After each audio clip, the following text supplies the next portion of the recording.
दुर्गा नदी के किनारे बसा एक गांव फूलपुर। गांव में कुछ 100-150 लोग रहते थे। अंजलि, जो कि पास ही के जिले में रहती थी और 12वीं पास कर चुकी थी, उसके पिताजी ने बेटी को जल्दी विदा करने के लिए उसकी शादी फूलपुर गांव के मुकेश से करवा दी थी। मुकेश कभी स्कूल नहीं गया था और इस कारण वो पढ़ा लिखा नहीं था और बाकी गांव वालों की हालत भी मुकेश जैसी ही थी। मुकेश के घर में उसके माता पिता भी रहते थे। सासू माँ, मैं बाहर मंदिर तक जा रही हूँ, आधे घंटे में आ जाऊंगी। अरे अभी कहीं जाने की जरूरत नहीं है, चुपचाप जाके रसोई में रात के खाने की तैयारी करो। और ये घूंघट क्यों हटा लिया है तुमने? क्या पता नहीं कि इस गांव में औरतें बिना घूंघट के नहीं रहती? रात में अंजलि छत पर जाकर अपनी मम्मी से बात कर रही होती है। तभी गांव की 3-4 औरतें उसे देख लेती है और दरवाजे पर आकर उसकी सास से शिकायत करने लगती है। और क्या हुआ? अरे छत पे तो देखो, आपकी बहू मटक मटक के किसी से फोन पर बात कर रही है, दिन भर फोन पे लगी रहती है। अरे कल तो मंदिर के पास वो क्या कहते हैं, सेल्फी ले रही थी।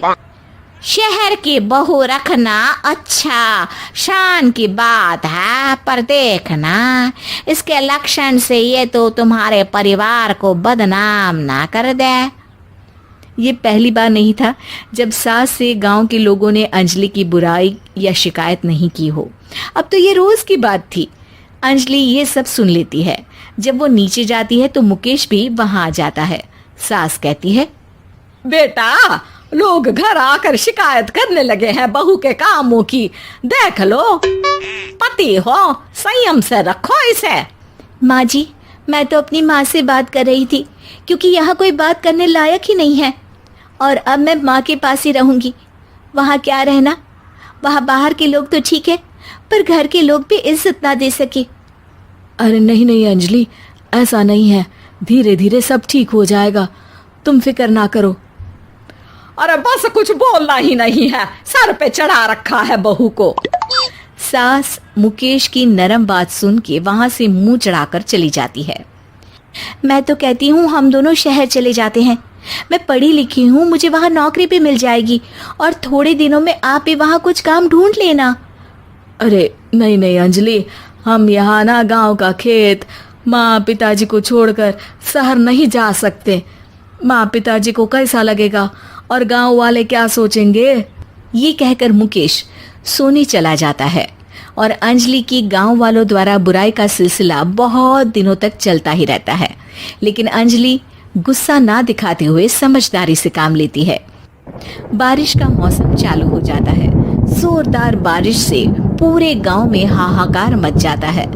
दुर्गा नदी में बाढ़ आ जाती है और बाढ़ का पानी पूरे गांव की फसल तबाह कर देता है। फसल की ये हालत देखकर गांव वाले निराश हो जाते हैं और बात तो यहाँ तक पहुँच जाती है कि कुछ लोग तो अंजलि को इस सब का दोषी ठहरा देते हैं। अरे पूरी फसल तबाह हो गई, पता नहीं किसकी नजर लग गई है। अरे जब से चौधरी परिवार में ये शहर की बहू आई है ना, तब से ही गांव की शांति चली गई है। इसके कर्म कांड से माँ दुर्गा नदी भी खुश नहीं है। ये सब सुनकर बेचारी अंजलि रोते हुए अपने घर चली जाती है। कुछ दिन बाद सभी गांव वाले अपनी फसल का मुआवजा लेकर अपने अपने घर आते हैं। मुकेश भी 1500 लेकर आता है। अंजलि को जब पासबुक दिखाता है तो अंजलि हैरान हो जाती है। अरे, ये पासबुक में तो उन्होंने 4000 की एंट्री करी है और आपको सिर्फ 1500 दिए। सच में? अरे, वो सरकारी अफसर आपको बेवकूफ बना रहे हैं। सरकार की तरफ से हमें 4000 मिले हैं, लेकिन बाकी का सारा पैसा खुद ही खा रहे हैं। आप लोग के अनपढ़ होने का फायदा उठा रहे हैं। ये सब सुनकर मुकेश परेशान हो जाता है, लेकिन अंजलि उसे हिम्मत से काम लेने को कहती है और सुबह होते ही मुकेश को पंचायत कार्यालय ले जाती है और साथ में गांव के और लोगों को भी।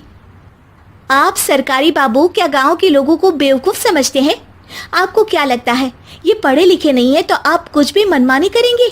ये बेचारे दिन रात इतनी मेहनत करते हैं, ये हमारे अन्नदाता हैं और आप इनके साथ ऐसा धोखा करते हैं। अरे क्या बके जा रही है ये लड़की, किस धोखे की बात कर रही है? अपने कांड करके नदी माँ को नाराज करके हमारा नुकसान करके इसे चैन नहीं मिला क्या? सरपंच जी, इन सरकारी बाबू ने मुझे बेवकूफ बनाया है और मेरे हिस्से के पैसे खुद चट कर गए। बस ये सुनते ही सरपंच वहां से दुम दबाकर भाग जाता है। पता चलता है कि जनपद अधिकारियों ने गांव के सरपंच के साथ मिलकर सबके साथ धोखा किया है। सब लोगों का विरोध शुरू हो जाता है और आखिर में अधिकारी सब गांव वालों के हिस्सों के बचे हुए पैसे उन्हें लौटा देते हैं और कई दिन तक सरपंच गांव में लौटता ही नहीं।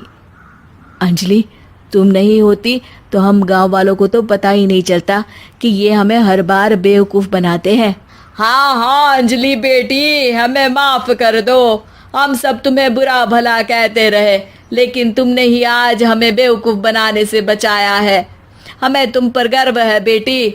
अब समझ आया कि सरपंच तुमसे नहीं, तुम्हारे पढ़े लिखे होने से नफरत करता था। क्यों ना इस बार हम अंजलि को ही सरपंच पद के लिए चुन ले? क्या कहते हो गांव वालों? पढ़ी लिखी सरपंच। बस पूरा गांव अंजलि के लिए ताली बजाता है और अंजलि की सास उसे खुशी से गले लगा लेती है।